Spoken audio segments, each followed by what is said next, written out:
Taste the Daily.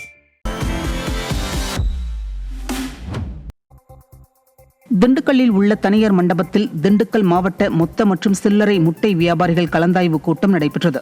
பின்னர் செய்தியாளர்களை சந்தித்த சங்கத்தின் தென்மண்டல ஒருங்கிணைப்பாளர் செல்லப்பாண்டி, முட்டை உற்பத்தியாளர்கள் தினம் தினம் விலையை நிர்ணயம் செய்வதால் தங்களால் முட்டை கொள்முதல் செய்ய முடியாமல் நஷ்டம் ஏற்படுவதாகவும் இதனை தடுத்து நிறுத்த வேண்டும் என்றும் கோரிக்கை விடுத்தார். மேலும் முட்டை விற்பனையாளர்கள் நல வாரியம் அமைக்க வேண்டுமென விடிய அரசுக்கு வலியுறுத்தினார். பண்ணக்காரவங்க நேரடியாக விற்பனைக்கு வந்துட்டாங்க, ட்ரேடரும் நேரடியாக விற்பனைக்கு வந்துட்டாங்க. இவங்க நேரடி விற்பனைக்கு வந்தனால எங்களுக்கு உண்டான போட்டிகள் அதிகமாக உருவாகுது.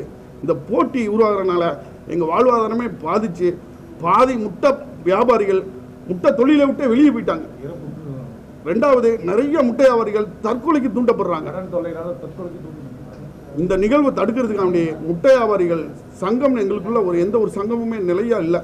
அதனால தென் மாவட்டம் 10 மாவட்டத்தை ஒருங்கிணைஞ்சு முட்டை வியாபாரிகள் சங்கத்தை உருவாக்கி எங்கள் வாழ்வாதாரத்தை நாங்கள் காப்பாற்றியே ஆகணும்னு இன்னைக்கு திண்டுக்கல் மாவட்டத்துக்கு முதல் கலந்தாய்வு கூட்டம் போட்டிருக்கோம். தீபாவளி பண்டிகையை முன்னிட்டு சொந்த ஊர் செல்வதற்காக திருப்பூர் ரயில் நிலையத்தில் மக்கள் கூட்டம் அலைமோதியது.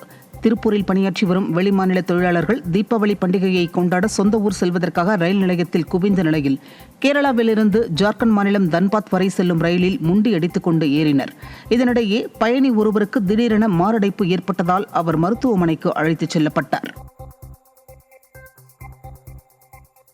தருமபுரி மாவட்டம் பாலக்கோடு தக்காளி மார்க்கெட்டில் விலை அதிகரித்துள்ளதால் விவசாயிகள் மகிழ்ச்சி அடைந்துள்ளனர்.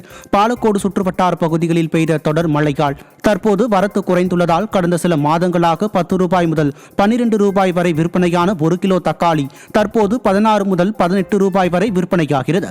மேலும் சில்லறை விற்பனையில் 20 முதல் 25 ரூபாய் வரை விற்பனையாகிறது. இதனிடையே மேலும் விலை அதிகரிக்க வாய்ப்புள்ளதாக வியாபாரிகள் தெரிவிக்கின்றனர். திருவண்ணாமலை அண்ணாமலையார் கோயில் விவகாரங்களில் திமுகவினரின் தலையீடு அதிகரித்துள்ளதாக குற்றச்சாட்டு எழுந்துள்ளது. நில ஆக்கிரமிப்பு வழக்கில் உயர்நீதிமன்றத்தால் தகுதி நீக்கம் செய்யப்பட்ட அண்ணாமலையார் கோயில் அறங்காவலர் குழு தலைவரும் திமுக பிரமுகரின் அண்ணனுமான ஜீவானந்தம் அம்மன் தேர் செய்யும் பணியினை ஆய்வு செய்து அதிகாரிகளுக்கு ஆலோசனை வழங்கினார். நீதிமன்றத்தால் தகுதி நீக்கம் செய்யப்பட்ட ஒருவர் கோயில் ஊழியர்களுக்கு ஆலோசனை வழங்குவதை கோயில் இணை ஆணையர் எப்படி அனுமதித்தார் என்று கேள்வி எழுப்பும் மக்கள் ஜீவானந்தத்துடன் சென்ற ஊழியர்களையும் தகுதி நீக்கம் செய்ய வேண்டும் என வலியுறுத்தியுள்ளனர். கடலூர் மாவட்டம் புவனகிரி வட்டாட்சியர் அலுவலக குடியிருப்பு புதர் மண்டிய நிலையில் பூட்டி கிடப்பதாக குற்றச்சாட்டு எழுந்துள்ளது.